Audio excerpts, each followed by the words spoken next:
इससे जस्ट पहले ही मैंने वर्कशीट सॉल्व करी है मैथ्स की। इस वीडियो में मैं करने वाला हूं ईवीएस क्लास 6 की वर्कशीट नंबर 4। यहाँ से जो भी वर्कशीट आ रही है वो हमारे चैनल पे सॉल्व हो रही है, इसलिए चैनल को सब्सक्राइब करें। देखिए, हमें पता होना चाहिए कि हमारे आसपास जो चीजें हैं उनकी क्या कंडीशन है, क्या फिनोमिना है या प्रोसेस है, उसको किस रूप से हम माप सकते हैं। जैसे डिस्टेंस में कौन कौन सी चीजें मापी जा सकती हैं, एरिया में कौन कौन सी चीजें मापी जा सकती हैं, वॉल्यूम में और वेट में। वेट में है हम अपना वेट नाप सकते हैं। वॉल्यूम का मतलब कोई एक रूम है या कोई बलून है, वो कितना एरिया घेरता है, कितनी चीजें उसमें रखी जा सकती हैं, उसे हम कहते हैं वॉल्यूम। एरिया, जब कोई प्लॉट खरीदता है तो उसका एरिया पूछते हैं, वॉल्यूम नहीं पूछते। डिस्टेंस, जब आप यहाँ से मुंबई जाएंगे तो आप वॉल्यूम नहीं पूछेंगे, कहेंगे डिस्टेंस कितना है। तो इन चारों में हमें ये पता होना चाहिए कि कब किस चीज का इस्तेमाल होता है।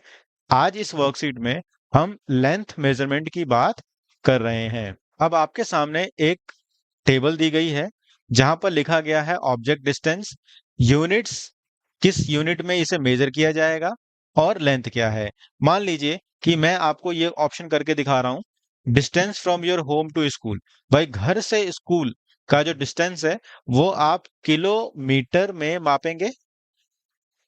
कितना दूरी है, तो किसी का 2 किलोमीटर होगा, किसी का 3 किलोमीटर होगा, किसी का 4 किलोमीटर होगा। ठीक ऐसे ही हाइट ऑफ योर फ्रेंड, अपने दोस्त की हाइट जो आपने नापनी है वो आप किस में नापेंगे। मेरे ख्याल से सेंटीमीटर में नापते हैं, स्कूल में कहते हैं ना सेंटीमीटर में बताओ कितनी हाइट है।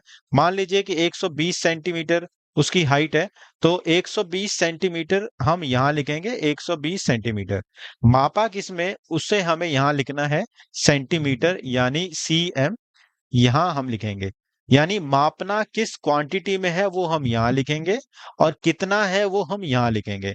तो ऐसे करके आपको इस टेबल को खुद से भरना है, खुद की एक्टिविटी है। मैं नीचे दिए गए सवालों के उत्तर देता हूं। अब आपने वर्कशीट समझ ली है। अब पहला सवाल करते हैं। What is approximate width. Width का मतलब चौड़ाई। 10 रुपए के नोट की चौड़ाई कितनी है। चौड़ाई का मतलब ये वाली चौड़ाई कितनी है। तो अमूमन अप्रोक्सीमेट पूछा गया है तो 5 सेंटीमीटर है, जबकि इसकी एक्चुअल में 63 मिलीमीटर होती है। 63 मिलीमीटर का मतलब 1 सेंटीमीटर में होता है 10 mm। तो 63 mm में लगभग 5 सेंटीमीटर हम आंसर दे रहे हैं, क्योंकि 6 सेंटीमीटर यहाँ पे गिवन नहीं है। Which unit would you use to measure the distance between Mumbai to Delhi. भाई, मुंबई से दिल्ली का जो जगह है वो आप किस यूनिट में मेजर करेंगे, तो हम किलोमीटर में मेजर करेंगे। What is the approximate length of A battery. भाई, ए बैटरी जो होती है ना, ये कई तरह की बैटरीज होती हैं।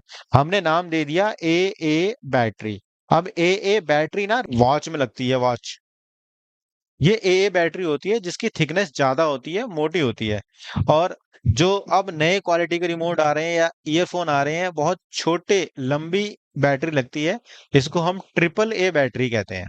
तो ये बैटरी का नाम है, इस नाम से मत घबराइएगा। अब जो बैटरी आपके वॉच में लगती है, घड़ी में लगती है, उसका जो लेंथ होता है वो 5 सेंटीमीटर होता है।